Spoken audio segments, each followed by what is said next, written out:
Hi, I'm Stephanie Mosca with the TMC Newsroom. Today is February 28, 2011, and here is today's top mobile news. In case you haven't heard the recent rumors about the first Catholic confessional app for the iPhone, the new application called Confession, a Roman Catholic app, can be purchased on iTunes for $1.99 and was created by an Indiana-based company called Little iApps. However, for all you Catholics out there, before you download the app thinking it's a substitute for going to a traditional confession, you should know that the Vatican has sternly disapproved the concept and declared that talking to your iPhone offers no absolution. Federico Lombardi, spokesman for the Vatican, explained that penance requires a personal dialogue between penitents and their confessor and cannot be replaced by a computer application.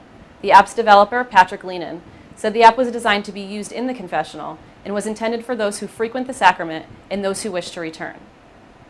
Used cell phones may appear as useless to the people who toss them in the garbage, but in reality they are very valuable and are growing in worth and in numbers.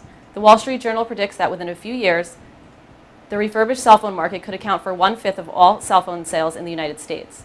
Recellular, a company that refurbishes old cell phones and resells them, recycled 5.2 million cell phones in 2010 and predicts its revenue will increase over 50% in 2011.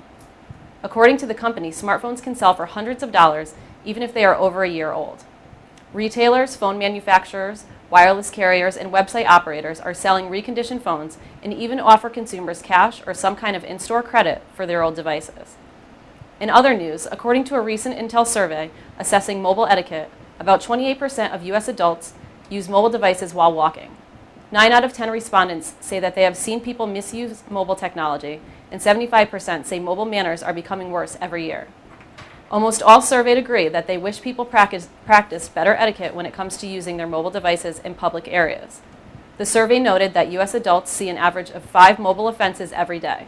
The top mobile etiquette gripes continue to be the use of mobile devices while driving, talking on a device loudly in public places, and using a mobile device while walking on the street. Well, that's all the time we have for today. For all the latest news in the communications world, visit tmcnet.com. I'm Stephanie Mosca with the TMC Newsroom. Thanks for watching.